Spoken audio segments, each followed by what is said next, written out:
செல்வி அக்கா உள்ள வாங்க. என்ன குமார், முகம்லாம் ஏன் ஒரு மாதிரியா இருக்கு?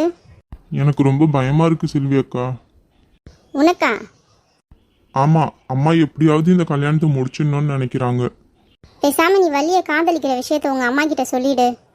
அதை சொல்ல எனக்கும் ஆசைதான்க்கா, ஆனா எங்க அம்மா ஏத்துக்க மாட்டாங்க.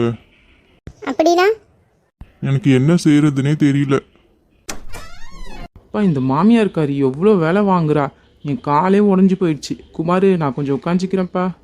என்ன குமார், நான் வந்த உடனே பேச்சை நிறுத்திட்டேன். எனக்கு எல்லாம் தெரியும். என்ன தெரியும்? உங்கள் அம்மா என்ன சொன்னாங்கன்னு எனக்கு தெரியும். என்ன சொன்னாங்க? இந்த கல்யாணம் நடந்தே ஆகணும் அப்படி தானே சொன்னாங்க? அதுதான்க்கா பிரச்சனையே, எனக்கு என்ன பண்றதுனே தெரியல. கவலைப்படாது குமார், இந்த கல்யாணத்தை நிறுத்த என்கிட்ட ஒரு ஐடியா இருக்கு. என்ன ஐடியா? அதை நான் இப்போ சொல்ல மாட்டேன். ஏன்? எனக்கே இன்னும் அந்த ஐடியா என்னன்னு தெரியாது, இனிமேல் தான் யோசிக்கணும். வீட்டில் எவ்வளோ வேலை கிடக்குது, இந்த வேலையெல்லாம் செஞ்சு முடிக்கிறதுக்குள்ளே டைம் ஆகிடும் போலையே. யாராச்சும் ஹெல்ப்புக்கு வந்தால் நல்லாயிருக்கும். செல்வி சின்ன பொண்ணு, வாங்க வாங்க. நல்ல வேலை கடவுளாக பார்த்து உங்களை அமுச்சு வச்சுருக்கான். என்னம்மா? இன்னைக்கு முக்கியமான நாள், வீடு முழுசாக சுத்தமாக இருக்கணும். அதுக்கு எனக்கு கொஞ்சம் உதவி பண்ணுங்க. வீடு சுத்தமாக இருந்தால் அதை பார்த்துட்டு யாராவது காசு தரேன்னு சொன்னாங்களா என்ன? ரொம்ப அதிகமாயிடுச்சு. சும்மா தான் லட்சுமி அம்மா சொன்னேன், கோச்சிக்காதீங்க. சரி, வீட்டுக்கு யார் வராங்க சொல்லுங்க. என் பையனுக்கு பொண்ணு பார்க்க வர போகிறாங்க. அடட, அப்போ நானும் புது சேலை கட்டணும். உனக்கு எதுக்கு சின்ன பொண்ணு புது சேலை?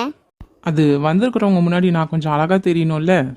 அவங்க உன்னையா பார்க்க வராங்க? நம்ம குமாரை தானே பார்க்க வராங்க. நாலு முடி, உன் வேலை என்னவோ அதை பார்த்துட்டு போ.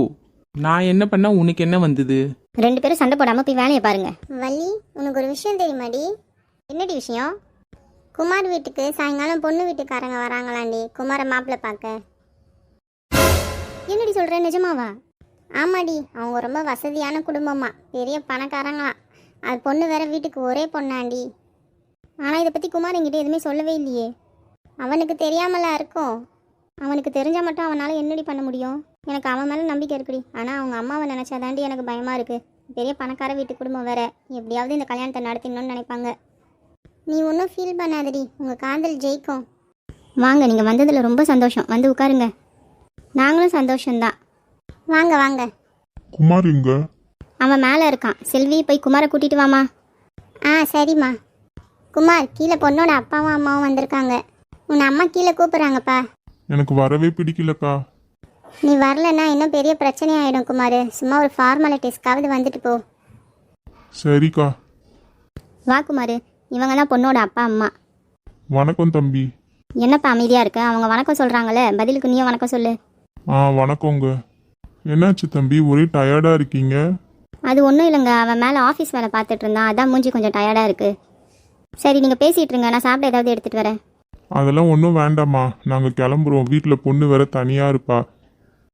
அப்படியா? சரி, அப்போ நான் பொண்ணை கேட்டதா சொல்லுங்கள். கண்டிப்பாக சொல்கிறேன். அப்போ நாங்கள் கிளம்புறோம். குமார் வரேன்ப்பா. சரி.